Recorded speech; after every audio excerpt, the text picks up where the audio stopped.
All right, everybody, welcome back to the Heath Barn. Hope that we've all had a lovely day. This episode was a whole lot of fun. Had Jeff Millis here in the barn. He was the head basketball coach at Westville High School for many years. Had an extremely successful run there. And he also, as a player, I played against his teams when he coached. And when I got a little bit older and coached some, we coached against each other. We have a kind of a connection through Allen Greenlee. I'm dropping names, but Allen Greenlee was his assistant for 16 years, and he was a very close family friend when I was growing up. So through that kind of mutual friendship, my dad and Coach Millis got to be pretty good friends as well, which is great, but we're kind of rivals as well. So Coach Millis being in Westville and me being here in Crispin. So we had a lot of fun stuff to talk about. We talk about his history, his coaching history, where he got started, what led to him going to Westville. We talked about his coaching style and what led to that. We talk about refs. We talk about his, some of his favorite wins, least favorite loss. We talk about people that, like other coaches that he learned from, things like that, what led to his unique coaching style. I drill him a little bit on how many T's he got, which was kind of fun. But and then we tell lots of stories about Allen Greenlee. Yes, I'm dropping names, but it's fine. And we tell a lot of stories about my dad as well. There were a lot of good ones. So things that I haven't heard, but yeah. So stick around for the whole episode, because the last 10-15 minutes or so it kind of gets into story time, and it's a lot of fun. And we also tell stories about when he was coaching against me, how he tried to stop me as a player and all that good stuff. So it was a lot of fun. I'm really glad he came in. He's a coach that is he's had an excellent career and everything like that. But I feel like I wouldn't say it's misunderstood, but I'd say that I just wanted to get him in because I know he's a great guy and he's had a hell of a coaching career. So a lot of fun. I'm glad he came in. A lot of great stories. Listened to the whole thing the whole way through. It was a lot of fun. So thank you very much for listening. Thank you, Coach Millis, for coming in, and welcome to the Heath Barn.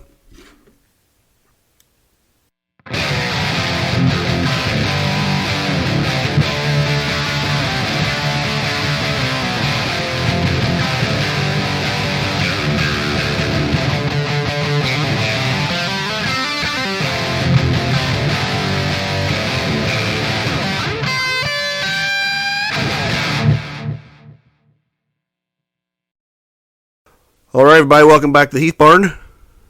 This is a very special episode. I was going to ask you, is this the first time you have voluntarily driven into Crispin before? But it's Jeff Millis. He was I've known him forever, but he was the coach at Westville High School for a very, very long time and very, very successful. So thought I'd have him on, and thank you for being here. I'm very glad to be here, John. I'd have been a hell of a lot more successful if we hadn't played Crispin so many times. Yeah. Well, we can get into some of that, but I just thought you'd be fun to have in because we've kind of. I'm trying to think here. I knew you through playing and stuff, then coached against you, but I don't want to get into my coaching, but anything. Let's talk about yours. But played against you when you were coaching, and then coached against you. But also, you knew my dad through, and I'll go right back into the coaching, but did you meet him through Mr. Greenlee, or did you know him before, or how long did you know him, or how did all that work? Let's just say I knew of your dad, yeah. But I didn't really know him well until Coach Greenlee started coaching with me at Westville. Gotcha. And then I got to know him very well and had a tremendous amount of fun with him, playing golf and many other things. Yeah, gotcha. And I've told you before, but there was always the running joke that Greenlee would always tell me, It's funny because we just started this like 2 minutes ago. I was like, wait, try not to name names. So I'm just going right on it with him, though. I feel like it's fine. We can talk about Greenlee. Yeah. He's an exception. But, I told you it was always the running joke that he would always tell me he was my real dad. Well, that's when you would do something that your dad didn't think was the right play or something. He'd tell me afterwards. He said, has to be Greenlee's son. Yeah. And I remember, too, Mr. White, Stan White, we've talked about him on here before because I had Courtney Porter on and my sister. They talked about their Shiloh teams, when. Oh yeah, they were tough. Yeah, but Stan White was their coach, and I remember my first coaching gig was junior high at Shiloh, and I was young. I was like 20, I don't know, probably 23 or so, and the first game was that night, and Stan White said something to my dad like, "Well, we're gonna find out tonight, whose dad it is," and I guess it was close game, like the 8th grade game, and I was like on all fours, like screaming, and Mr. White hit Dad's like, I think we know it's Greenlee. Greenlee's the dad because he was he'd get a little fired up during games. I remember Stan back when he was a junior high coach at Catlin. Really? Yeah, junior high coach, and then I believe he moved on down to Shiloh. Gotcha. For a while. Yeah. Stan was a very good coach. Yeah. He was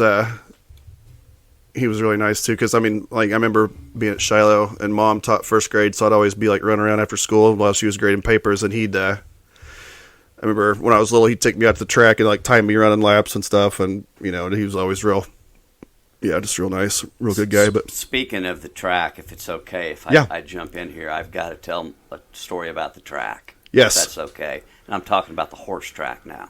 Okay. Oh yeah. Allen and I, Allen Greenlee, we were playing golf in Covington.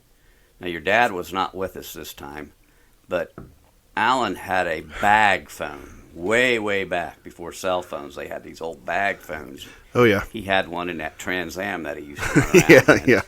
And we're coming home from Covington, and I'm following him. And all of a sudden, he turns off on Lynch Road, rolls his window down, puts his hand out the window, motioning me to follow him. Yeah. So, not being very smart, I followed him. And we ended up at the OTB. Yeah. And your dad had gotten hold of him on the bag phone and told him, you need to bet this horse in this race. I'm telling you, it's going to win. Mm-hmm. So we get in there, and Allen says, give me all the money you have. Give me all the money you got in your wallet, which this has been 30 years ago. Yeah. I didn't have a lot of money, maybe 50 or 60 bucks at that time, which for me it was a lot of money then. And I gave it to him like a fool, and we watched that race. That horse came in dead last. And you can imagine the cuss words flying out. Oh yeah, that's we oh my gosh, he would always go with us because we always had race horses, and Greenlee always we'd go to Quad City Downs, in Moline, and Stormbound. If you ever ask. Next time you see Greenlee, ask him about Stormbound because he was a really good horse, and he would go. And hell, there's a couple pictures, and he's in them. Like the winner's circle. He's in the. But I remember too. He used to. We would go with another family, and he would go, and he would always that Quad City Downs or wherever we would eat. They'd have these green peppers,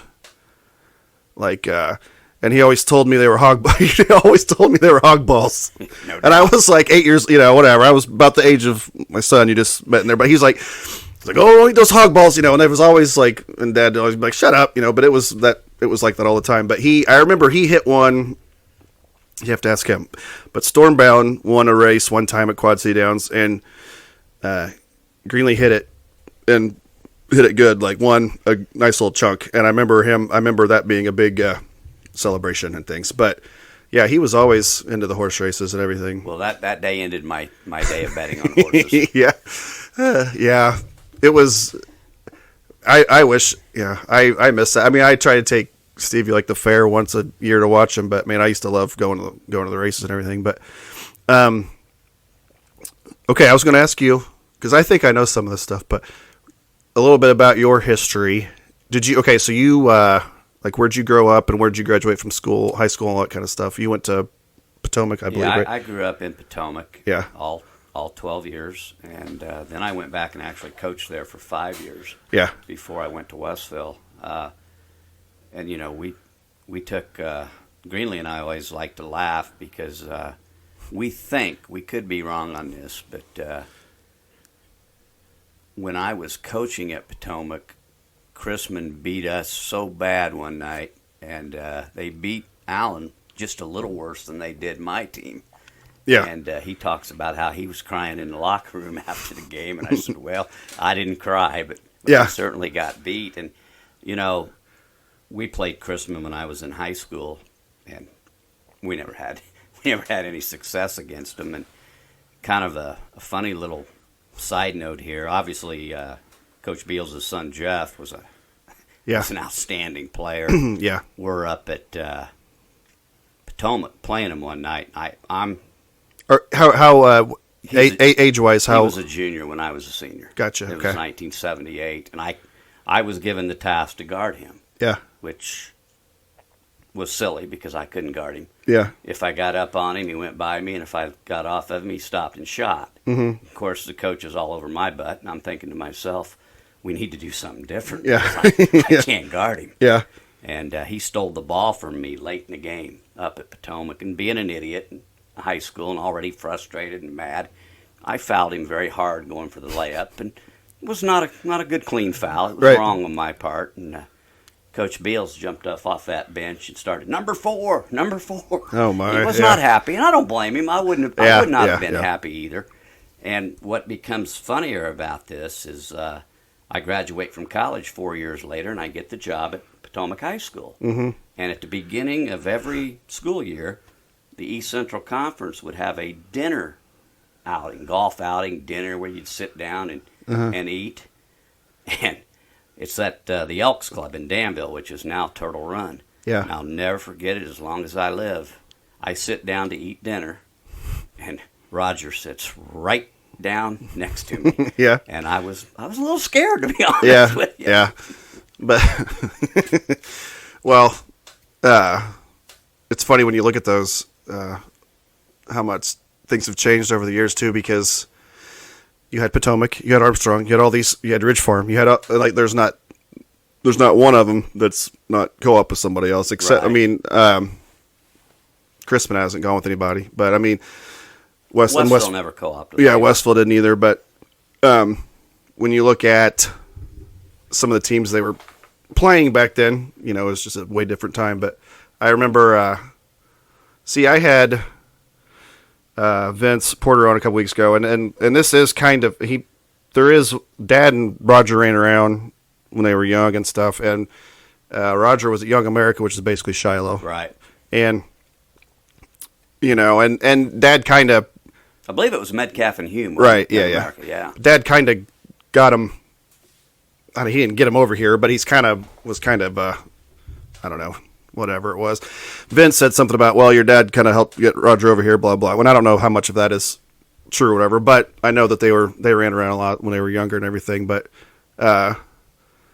Jeff was the one that when I was playing that it sucks because I always thought that like when he got older he'd be somebody could do something like this with, and then he got sick and everything. But right. Yeah, but he was always when I'd get in his car and he'd just take me wherever to go play ball, like wherever, it doesn't matter where it was. If I just kind of a gym rat, and he'd just take me, and he was close with Dad, but at the same time, it never carried over into coaching. I was just like the other kids, he didn't care. He'd get on my ass, obviously, yeah. like everybody, but he did a lot for me, growing up and everything.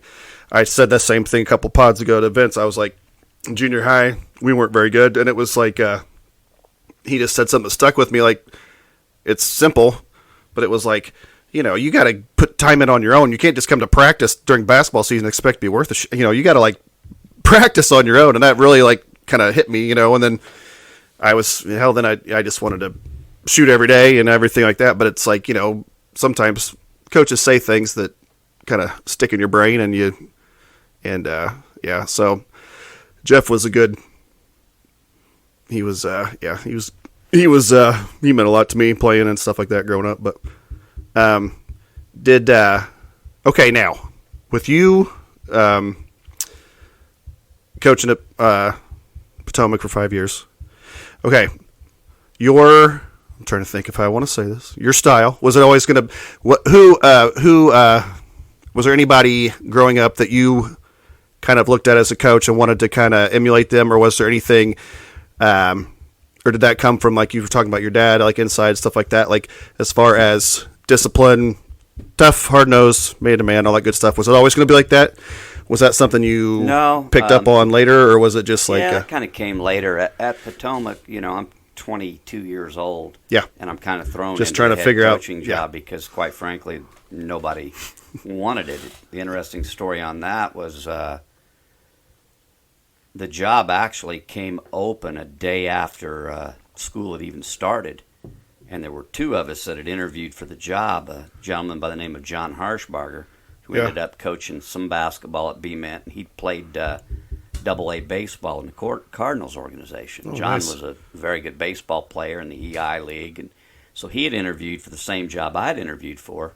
Well, the next day they lost a history teacher, so they needed a PE teacher and a history teacher, and I had a minor in history. Yeah. So they hired both of us, and they brought us into the superintendent's office, and the superintendents told us what we were going to coach. Yeah. I actually thought I would coach baseball more than I would basketball. But so that's another thing too. Before we get into coaching, like whenever you played, like what were you? Oh, I was a much better baseball player. Were you? Yeah, we beat Chrisman in baseball. All right. There you go.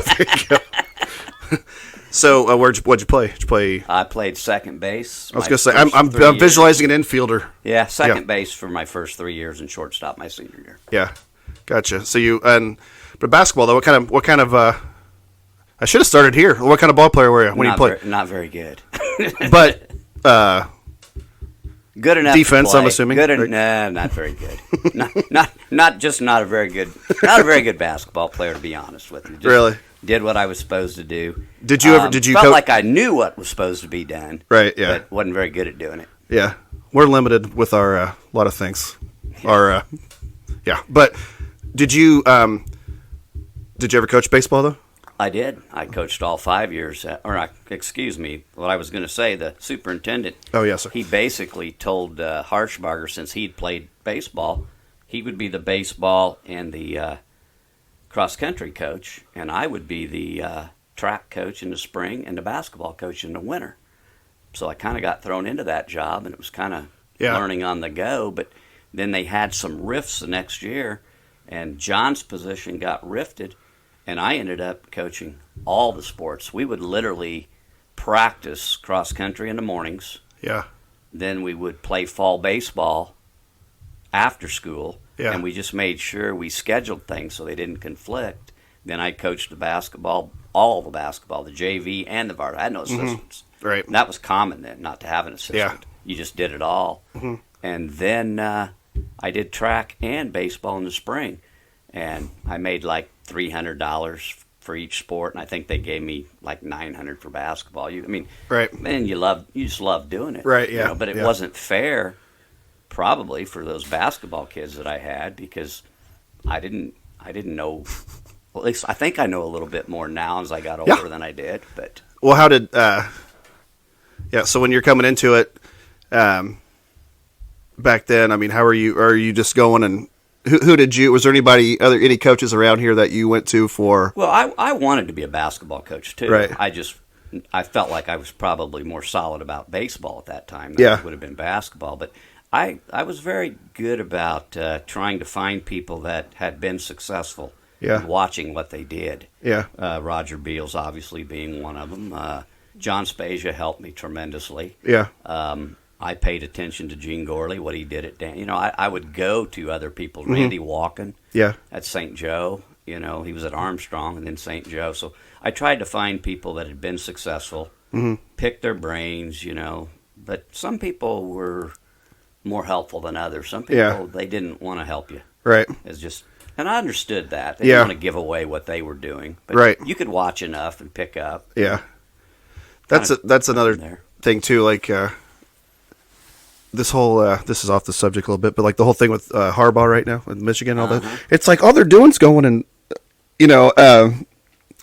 And I remember that is a weird one, because I was always like, and I was never anywhere close to your level or anything, but it was like if somebody asked me for something, I'd help them, because it's like whatever. But I remember asking people, being like, if I was in their situation, I don't know if I would, because it's like, I don't want to give you don't want to give away things. You want to keep things kind of close to. Well, sure. It wasn't like you were going to give away your offenses, or right. Yeah. But, you could go watch somebody like. Yeah. Of course, Allen coached with Roger for a couple seasons, mm-hmm. and I had watched him, and we ran several of their things later on. Yeah. Not all of their stuff. Right. Yeah. We ran a lot of things that they'd done and were successful mm-hmm. with. I would even, Aaron Hurd, who I thought did a great job at Catlin. Yeah. After he hung it up, first thing I did, he had an out of bounds play that we just gave us fits. Yeah.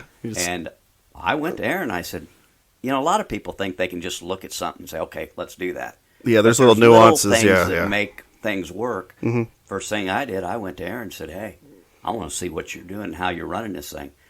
And I continued to use that play for a long time. Oh, yeah, definitely. That makes it kind of, just picking up stuff. How I remember, just watching. You could find it on Illinois game. You could find it on sideline underneath the basket stuff. It seems like, or more than, but yeah. So you were, so there for 5 years. What led you to Westville? Well, it's kind of ironic. We didn't have a lot of success at Potomac, but the kids, they worked very, very hard.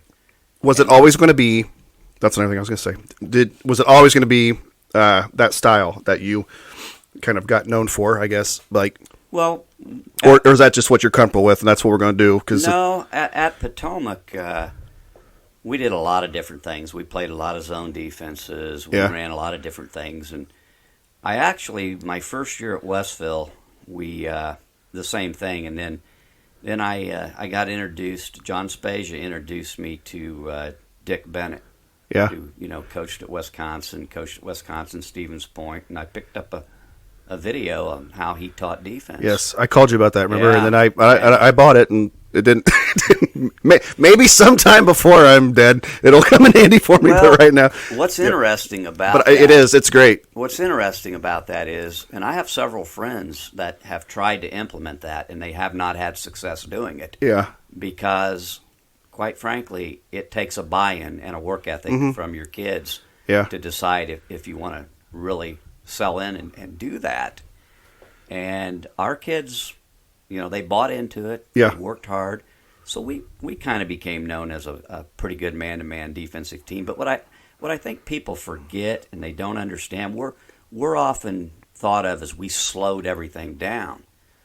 Our defense slowed things down just as much as our offense did. Yeah. And like sometimes when we'd have a lead, we'd be holding the ball, and people would, what do they stop? Well, you can come out and guard us too. Mm-hmm. Yeah. I mean, there's two ways of looking at that. And when I look at some of the teams I had, we had several teams that led the conference in scoring. Yeah. It wasn't like we didn't score or we didn't get up and down the floor. Right. We just had a philosophy. We weren't going to take bad shots. Yeah. And I just wasn't going to.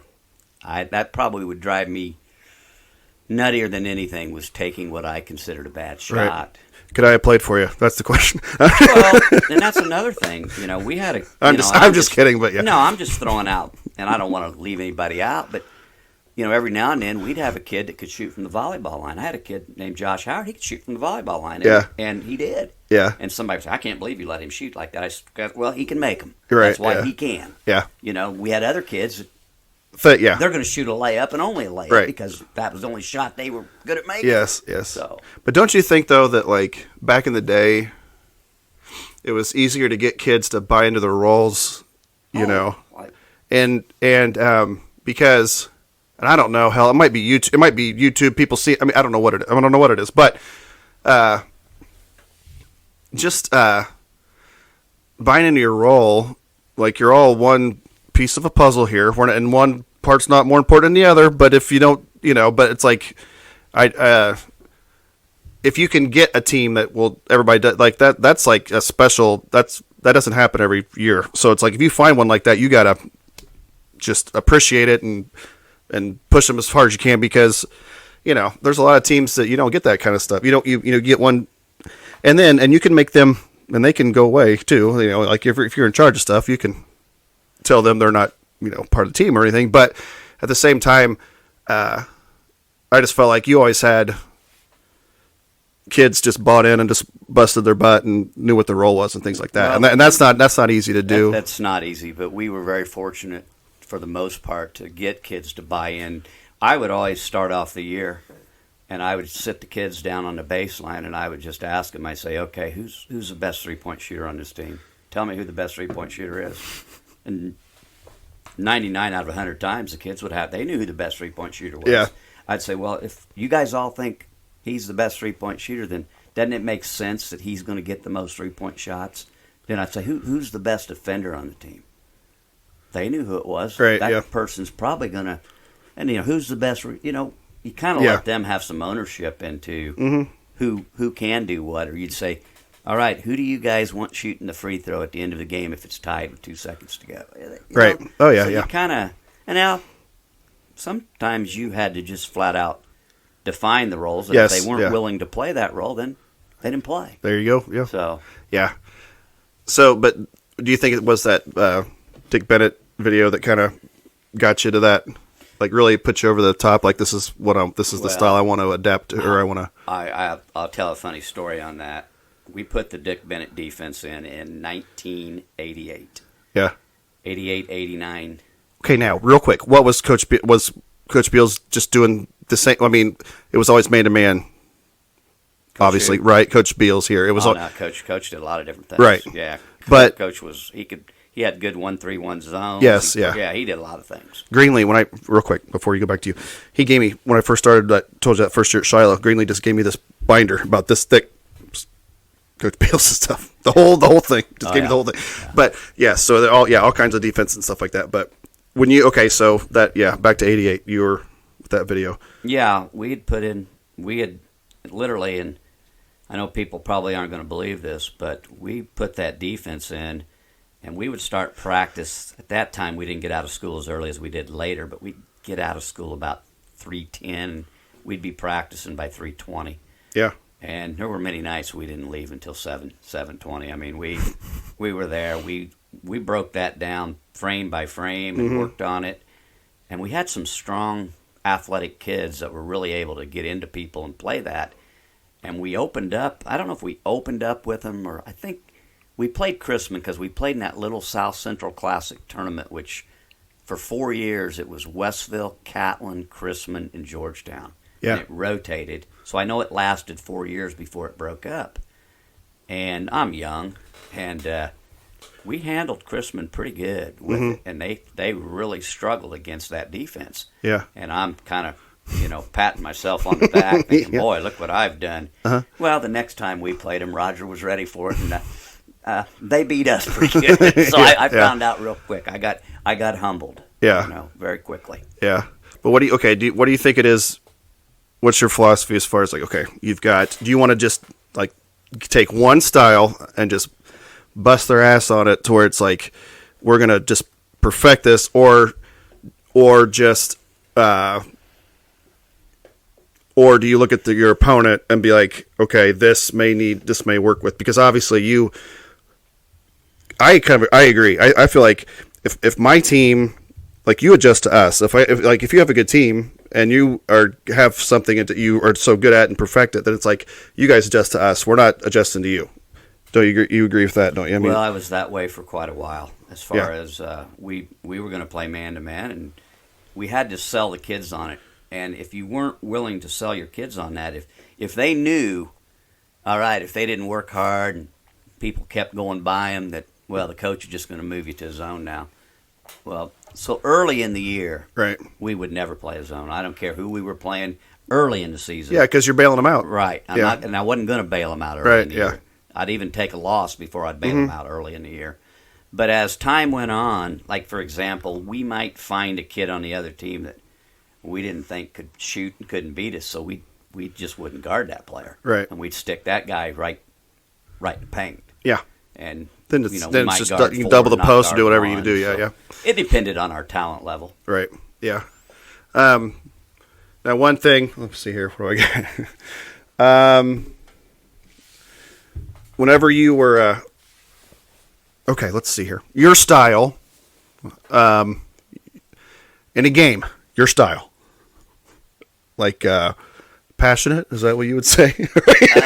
Yeah, I'm not nearly as crazy as people think. Yeah. If you get me off the basketball court, I can actually be likable. But for 32 minutes, I'm not going to lie, I could be a butthole. I know that. yeah. But I remember, it's one of those where,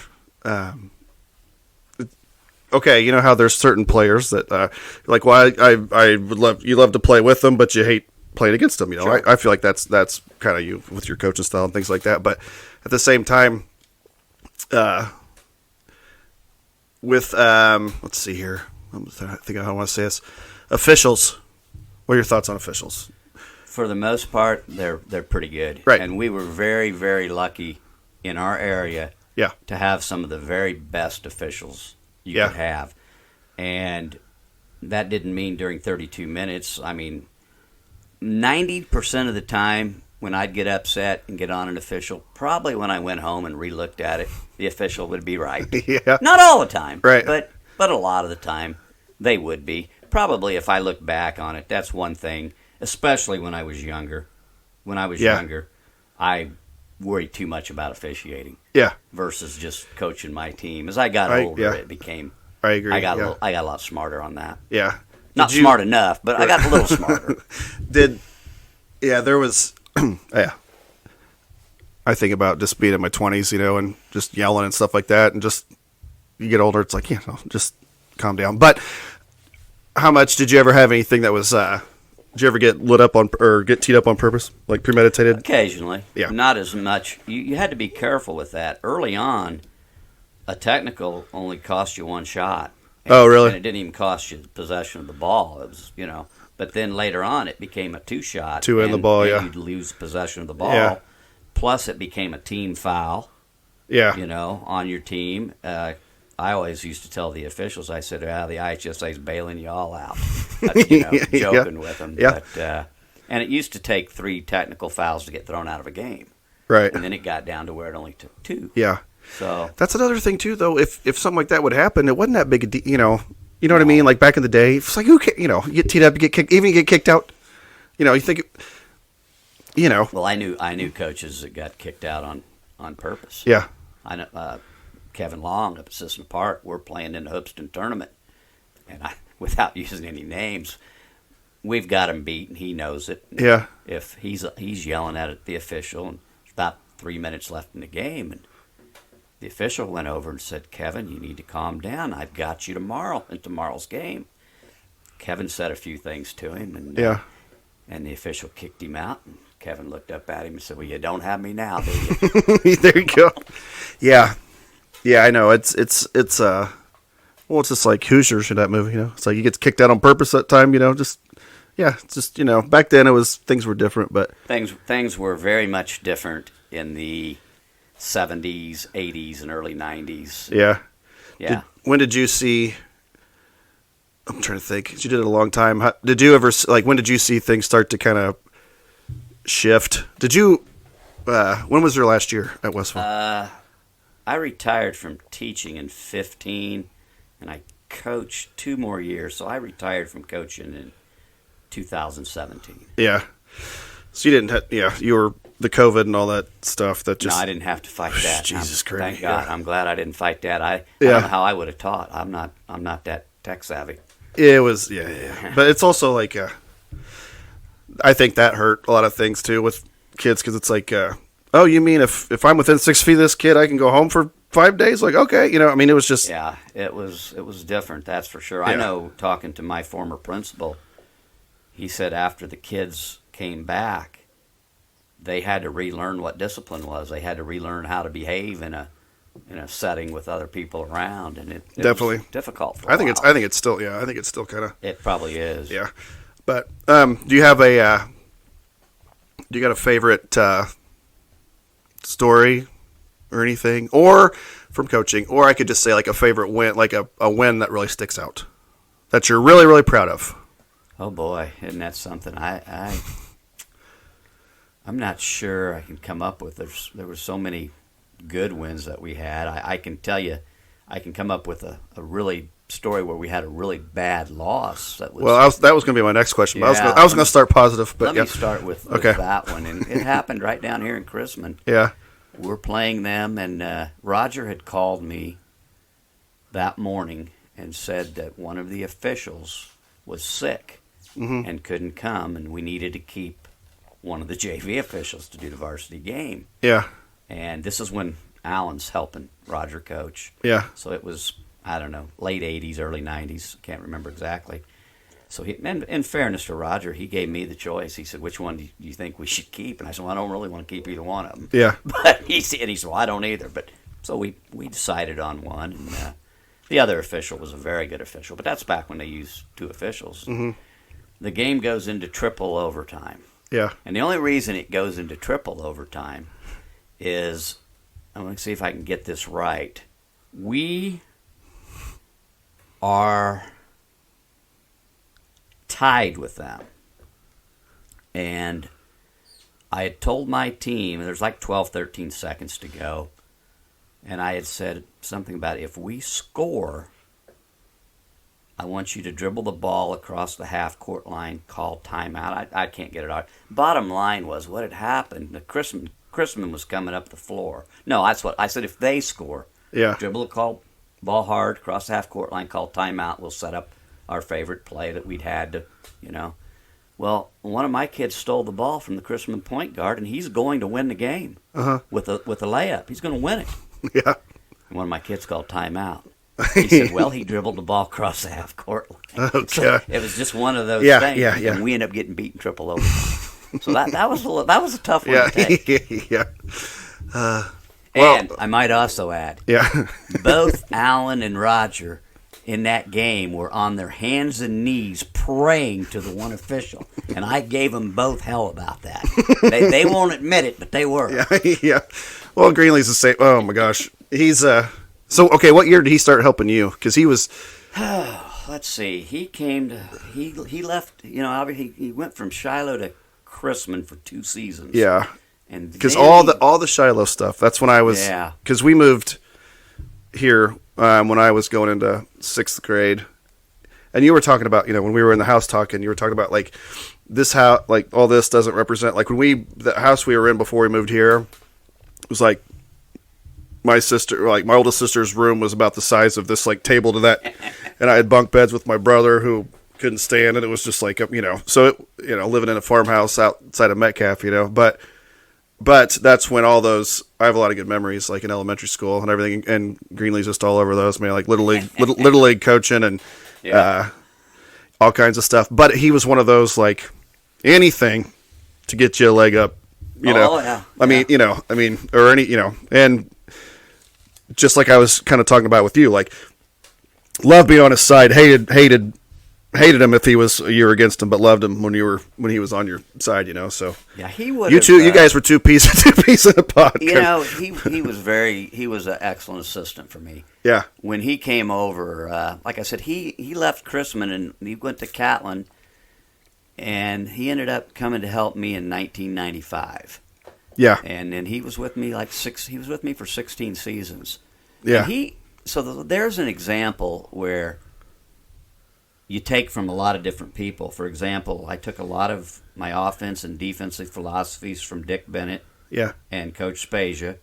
And then Allen came over, and we used, Allen was very good at, okay, we got to stop these 2 kids tonight. Mm-hmm. We don't have to worry about these 2. Yeah. And here's how we can do it. And so when we had less talented teams, we felt like we could hang in there by playing a upside down triangle. And I would not have learned any. I give him all the credit for that stuff because I didn't know a lot about that, and he did. Yeah. Well, we had a little strategy for you one night down at Westville. Oh, It was very simple. Yeah. On the first bounce, we were going to run 2 at you. Yeah. And every time, that was the rule. If you bounced, as soon as you bounced it anywhere, 2 were going to come. Yeah. I have a memory of him being at Catlin my sophomore year.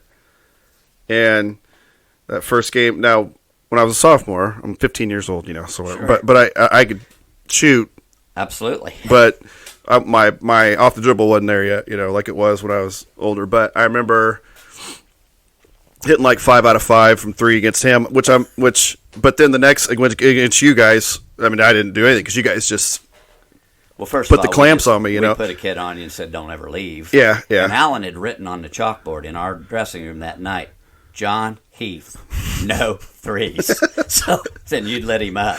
So I had to ask him after the game. I said, "You must not have drove that home very far." Yeah. That surprised me. But then I remember, some good and some bad against you guys. But a lot of good. Well, but some bad too. I remember my senior year. That was when I think that was probably because I remember. I also too moving into this house.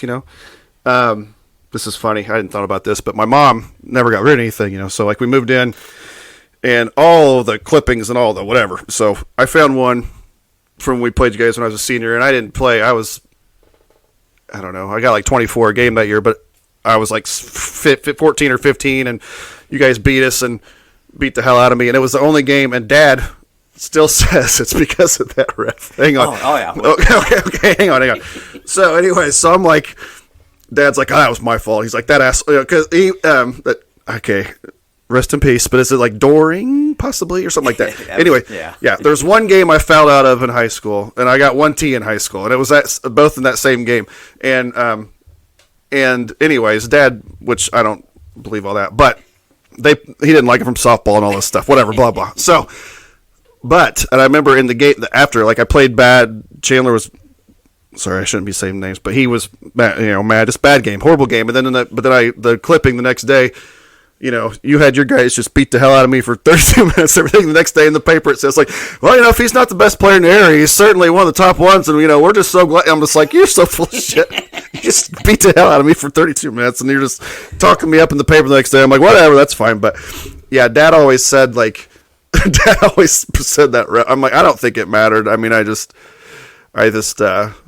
yeah. I mean, but I do vaguely remember that game. But I remember the sophomore year, I was terrible in that regional game, but I couldn't dribble yet. I was just I just bombs away. I couldn't get anything myself yet when I was like 15. But that's why I always a lot of coaches went out and they scouted offenses and we did that. But I always wanted to scout what a player could and couldn't do. I wanted to find out if there was a kid that we didn't think could shoot, then we weren't going to guard him. Yeah, I mean, yeah, just that simple. Right, and that that's. Not enough coaches think like that because, and especially in high school, it's not like because in college it's different. In high school, like you might get a kid that just, and if you leave him alone, and he thinks he's open, and he'll shoot 15 times and not make any. It's like that shows you. People are flashing through my mind. I'm not going to name names, but I mean, there's people that would just be like, "Well, I'm open. I'm going to shoot." But that also shows you as you get older and you coach longer, you pick up more things. We played Chrisman at Georgetown in a regional championship one night. They were undefeated. That was right before Finley beat them in the section. Yeah. They had a heck of a team with Dennis Gore and Chad. And I talk to Greenlee about this all the time. I'm not saying we would have won. I know who you're talking about. You let shoot. I looked back on it and we over-guarded some people that we should not have guarded. Right. That was 91. I'm still 31 years old and don't think I know something, but don't. Right. And I'd like to have, have that game over. But right. You know what? And I remember their assistant coach said they were very worried about us. And probably Westville had a little better coach that night, maybe they'd had a better chance. Yeah. Well, I remember that group. And, there's, I know what you're talking about. They were good. They were very good. Yeah. Chad was tough. That was one, like I was talking about a couple ago when that Vince was in here. I was like, I was watching. Like I said, Jeff, that kind of, I started thinking about that, playing all the time and just kind of be a gym rat. And then like, I'd see like Chad and Dennis, and I was in junior high, and I just wanted to be whatever, somewhere in that kind of mix or whatever. But it was, you were. Well, thanks. But you know what I mean though. But back then it was like, it was I don't know. I mean, I don't want to say old and cranky, but it's just a bigger deal than it is now. It's just like back then. Crowds were big, and you wanted to. John, they didn't have podcasts back then. Yeah, that's right. Yeah. That's right. Maybe I should rename this Old Cranky. But yeah, it was. I was going to ask too. We got to talking about like travel ball and stuff like that, and it's kind of like feels like it's not taking over. But I was never a fan. Yeah, me neither. But now it's so bad. It's like, there's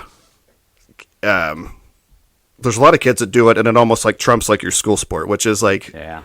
I just feel like that's too bad. I mean, and it's part of what we were just talking about, like your school. It's almost like your school's like a secondary thing, and if you play 80 games in the summer, like a baseball, and you lose, like if you get beaten one of those games in the summertime, you just turn around and play again in an hour. So it's like losing doesn't affect you like it does now, right. And it's almost, but I don't know. We got on a conversation a couple weeks ago when I had him in here, and it was, to me, I feel like it should be like school, and then way down here, all that stuff is, because if you're good enough, they'll find you, Yeah, it's definitely changed a lot. I know I was always very big on my kids.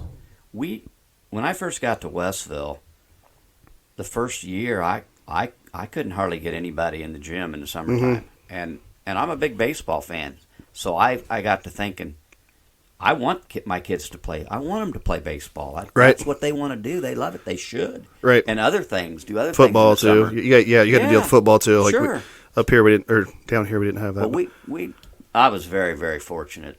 Coach Goodlove, who also was a hell of an assistant for me for many seasons, who was a football coach, we worked extremely well together. We didn't put kids in positions to have to choose pick this and or choose. that. Yeah. No, I pretty much took June and he took July, and we never had any issues with that. And he was very supportive on. Every now and then there might be a football kid that said he wasn't going to play basketball or vice versa, and we were very good about encouraging them to working together on that kind of stuff. But it was tough. The first couple of years I was there, I couldn't get numbers in the gym, but I got the right numbers in there. Right, the right kids, which is all that's really helped. Yeah, and then it kind of grew. And I always told our kids, I said, if you got a baseball game in the summertime, you go play baseball. Right, yeah. And we'd play leagues and we'd go to team camps, but I never wanted their kids to miss other sports that were going on. So we just tried to work together on that stuff. Yeah, I agree. That's how, with numbers, it's like quality over quantity, for sure. But if you can get both, that's even better. But just in the last, this is another thing where I feel like I'm out of touch with. Just in the last handful of years, it's gotten to where it's like they don't like they're missing things for their school to go play on this travel, and then in the summer they travel, they go all over the country and play in these, and some of them might get to play, some of them might not. Like they don't even control playing time, and they spend all this money, and it's like it's I don't know. Well, John, if you look at the pictures of travel teams, and I'm not in any way, shape, or form knocking anybody that wants to have their kid go play travel. I realize things have changed; it's going a different way. But when you look at the pictures, there's always 10 or 11 kids in it. Yeah. That are paying money to go play. Oh, yeah. So they're all going to what? Right. They don't want too many kids because you're going to play the kids. So I tried to convince my kids when AAU got big. Yeah. Hey, why do we want 2 of our kids playing on this team, 2 others play? Let's play together. Yes. Let's keep our team, and we were able to do that for the most part. Right. Yeah.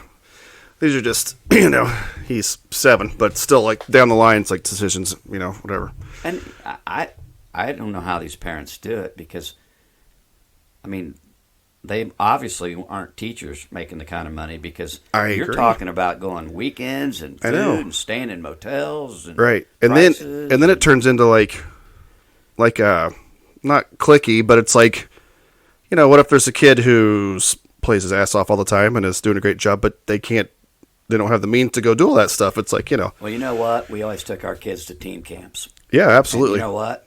I quit doing it my last 7 or 8 years. Mm-hmm. And the reason I quit doing it, I wasn't going to ask some parent to pay $400 to send their kids to a team camp because I just thought the prices got they got to be too much. Yeah.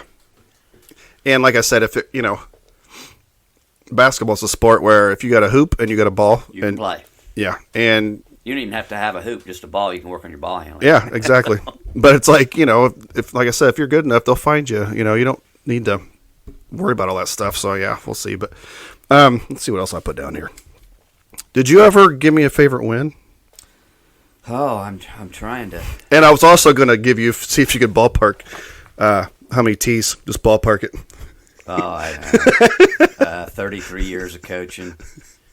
Oh, probably 50, 60 maybe. That's not bad. Hell. Yeah, I don't know off the top of my head. Yeah. But the favorite win. Yeah. There was maybe the craziest win we ever had was we were playing Olympia over at the St. Joe tournament. Mm-hmm. And they made a shot. They made a 3-point shot with about 4 seconds to go. Yeah.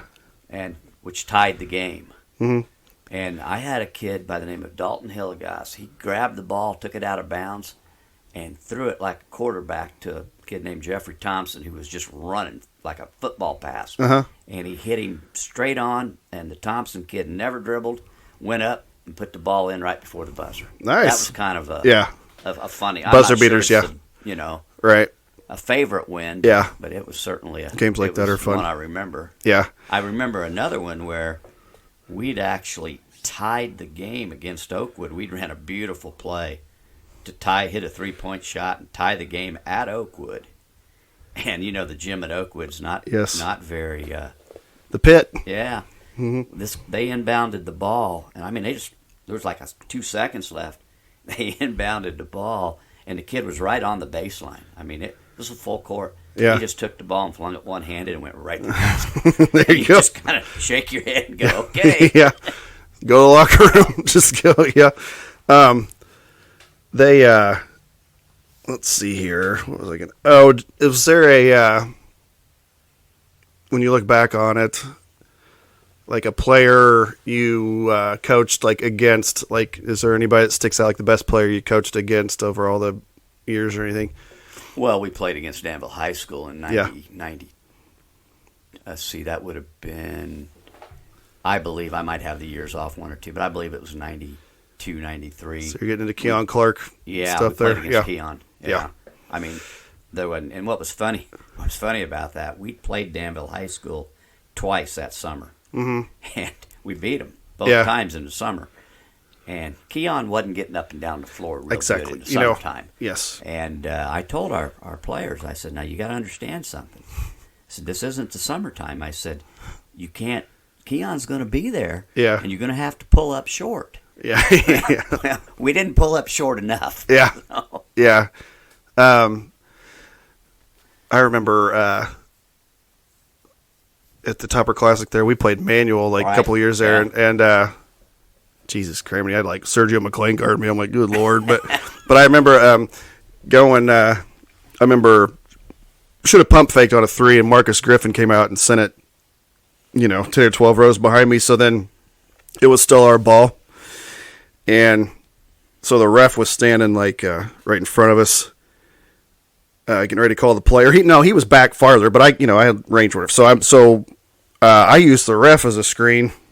Went right off the ref's shoulder and hit a 3, and Wayne McLean, whoever it was raising hell. I'm like, well, I got to do whatever, because you had that's when they had Hester and McLean and Marcus Griffin and all them. Yeah, that was. But now, is there a favorite? Well, no, I'm not going to have you answer that. As far as your players, but no, I've always had people ask me who's the best player you ever. No, I don't want you doing that. It's just too difficult. There was too many good players, too many good kids. I will ask you this though: do you have I like doing Mount Rushmores on here. It's your top 4 players that you liked growing up, your favorite players, NBA, college, whatever. Did you have any favorite players? I was a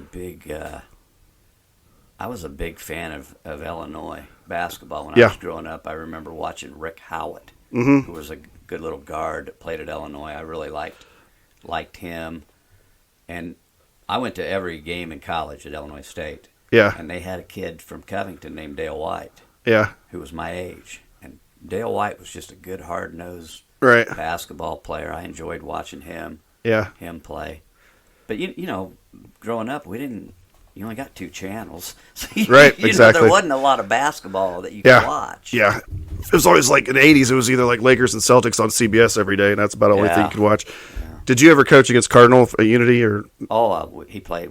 We, you know, you're asking me that, you know, that we beat Unity. And I don't want to say, we could be wrong on this, but would have been 92, 93 again, I believe. We played for the sectional semifinal at St. Joe against Unity. Now, Brian Cardinal, I believe, was a freshman that year. Gotcha, yeah. I believe that. He might have been a sophomore. I think he was a freshman. Yeah. But he was good. Yeah, right. And we were able, fortunately, to beat Unity 3 times that season. Yeah. And then, unfortunately, we ran into Arthur, and that's probably one of the tougher losses we had. We felt like we had a team good enough to win the sectional, and we didn't. They outplayed us and outcoached us, and they won. Yeah. It happens. There was a 3-on-3 up here when I was like a freshman, and we needed a third, so I found Cardinal's number, and I wasn't even playing varsity yet, you know. And he was like, "All right, I'll go." And so me and Mom met him Mom and Dad met him at Tuscola and drove him. He was just 16, you know, and I was whatever. And we came to here, and he's like, "What do we get? What do we get when we win?" And I'm like, you know, wasn't even like if we, you know, and we won it, but just fed him, and then we dropped him back off in Tuscola and got a trophy. But you know, the funny story, I always used to get people, because we played against them, and we weren't able to, we would give them very good basketball games when he was a junior and senior, but you know, they beat us by 8, 9. We'd hang in there with them, but we couldn't beat them. And people would ask me, you know, when Purdue recruited him, they'd always say, "He can't play there. He can't play there, can he?" I said, "Well, I don't know, but Gene Keady doesn't just give away scholarships to people that he doesn't think can play. Right. He obviously thinks he can. So those people that all said he couldn't play, they were a little wrong, because he ended up winning an NBA championship. I know. Too. So. Yeah, he ended up. He made about $40 million. And, he did okay for himself. I know, but looking back on it, you know, at the time it seemed kind of crazy. But man, yeah, he made a great living for himself. But, I was going to tell you too. One of those 3-on-3s, just a dad story real quick. You know, he'd fall asleep like the drop of a hat, you know, back in the day. And like we were at a 3-on-3 in Terre Haute, and me and one of my buddies, he went to Heritage actually. He was good. He's about 6'5", but he was always stirring it up, throwing elbow, you know, whatever. 3-on-3s, it was always drama with him, it seemed like. But me and him and somebody else would always go to these 3-on-3s. So like Dad would always take us. We were at Terre Haute, and this kid, my buddy, was about 6'5" and 240 or so, but this kid who was taller than him, I remember him having like a toothbrush in his mouth, and he was like trying to start a fight with my buddy, and there was like folding chairs all along the baseline and the side, you know, and I was tiny, you know, scrawny, and just kind of watching, but this guy's like, "I'll take you outside." My buddy's like, "Okay." He's like, I'm serious, I'll take your ass outside, and blah, blah. My buddy's like, "Okay." So it's getting a little heated, and I look over at Dad, and he's just in his folding chair, just completely. And there's like people all around him, and he's just, I'm like, "Oh, okay." Yeah, that's the kind of stuff that he would. That reminds me, when I played, I always told people I was so bad. My mom, my mom's a big reader. Yeah. She'd take a book and play. Yeah. I remember. Yeah, back then he'd fall asleep driving, and I wouldn't even. At first it scared me, but then he'd just go straight. So I'd wait till he'd start to swerve, and but he always. Well, he couldn't drive the golf ball straight either. I'm sure. It used to be Greenlee and let's see, it was Greenlee and I would always take Butch and Gary. Hancock. I've got some epic golf stories. Yeah. we're playing at Gibson City one time, and we're on the 18th hole, and it's going to come down to that hole who wins between the teams. And your dad. How many strokes did you give him on it? Well, he was getting a whole lot of strokes, but I was getting. Don't get me wrong. But this is in the '90s. He was big, big guy. Yeah. Yes. Allen was the best golfer by far. Right. Gary was the next best golfer. Really? Yeah. And then Butch and I we were comparable. I wasn't any good, and neither was he. Yeah. And so it would even out. But he'd hit a ball on the 18th, second shot at Gibson City, and it went in the pond. I saw it go in the pond. Yeah. Well, he's convinced it didn't go in the pond. So Yeah. we're driving around, looking for that golf ball. And Greenlee said, "You keep your eye on him. Keep your eye on him. He's going to pull one out of his pocket." Yeah. Yeah. That's the family I was talking about, the horse races. It was always like Gary and his family that we'd all go. Oh, I had a lot. We would meet your dad, myself, Allen, Gary, and once in a while Phil Luddington from Paris would show up. We'd all meet at a place in Westville called Pow Wow. Yeah. Now it's called Iron Mike's. But Man, we go there. Yeah. We go there a lot. It was the Pow Wow back Yeah. then. And we'd have 5 or 6 of us around a table, and everybody'd order breakfast. A couple of them guys would get a pack of cigarettes, and we would all reach for the bill. It was so cheap, you could get a whole thing for $10.95. Right? Yeah. But you used to say, "Oh yeah, everybody's reaching for this one." Yeah. Yeah. He's he thought a lot about you, because it was funny, because like when you get older and you realize, like you play and you're coaching and all this kind of stuff. Then you get older and you realize people aren't always what they seem. I mean, you know what I mean? Just because people people that are ignorant to the situation, like in this town, like, "Oh, Millis, but it's like you don't know them, so shut the hell up, But yeah, Dad always. I do remember going to a game too and sitting a couple rows behind, and Dad like wanted to sit right behind your bench on purpose, and I'm like in my 20s, I'm like, I don't want to sit right behind but he just wanted to listen to you, the whole game and everything, and I'm like, I don't want attention drawn to me sitting right behind his bench, but yeah, he just liked to listen to you during the game and everything, Well, toward the end of your dad's life, he would come watch your nephew play. Yeah. And I would always get him a chair. Yeah. Down at the end of the and I'd let him sit on the chair and lean on this volleyball scoreboard that we had. Yeah. So I'd always have to walk by him at halftime coming out of the game. Right. And he always had funny things to tell me when I went into the locker room, and even more funny when I came out. Yeah. Oh yeah. He's but just keep him awake and he'd be good. But well, this was fun. I like just shooting the breeze. And so you can't think of anybody playing ball like because mine. Okay, did you have anything? Okay, let's think before we go here. Like, as you said, you like baseball a lot. Who's your favorite team? I'm a Chicago Cub fan. Oh, God. Yeah, your dad and I argued over that a lot. Oh yeah, I used to get a lot of phone calls. Yeah, a lot of hang-ups. He'd hang up on me all the time. Greenlee would 85 World Series Royals. We got screwed. Remember? Oh, Don Deckinger. He's my favorite umpire of all Jesus time. Kramer. Yeah, I was 7, and Greenlee would call out I still remember this because Dad's like, calling him everything. But for whatever reason, though, Dad would give me the phone, which I don't know why, because I was like 7. But he was acting like he was Harry Carey, and it was this Greenlee, probably way into his cups, just heckling a 7-year-old, and I was like bawling, but he thought he's just like Dave Weaver, of course. Yeah. Dave coached down there at Shiloh and Catlin, different places. He's a huge Cardinal fan, and I always tease Dave. I said my favorite umpire of all time will always be Don Deckinger. Yeah. Oh yeah. Yeah. I mean, Greenlee would just call and heckle me when I was in grade school, but yeah. But yeah, well, this was fun, so I'm glad you came by. Oh, I appreciate it, John. I could sit and talk basketball and tell Butch Heath stories till 2 in the morning. But I'm too old to stay up till 2 in the morning anymore. Yeah. It was fun because whenever I got a little older to where we could belly up, he'd open up a little bit more, like with softball and stuff like that. But you hear stuff from other people too. But if I remember right, he threw the shot put at Eastern. Yeah. He played I think where he went to high school, they had football, 6-man football. He would tell me, I think, or 8-man something. Yeah. And I knew I talked to Allen before I came down here.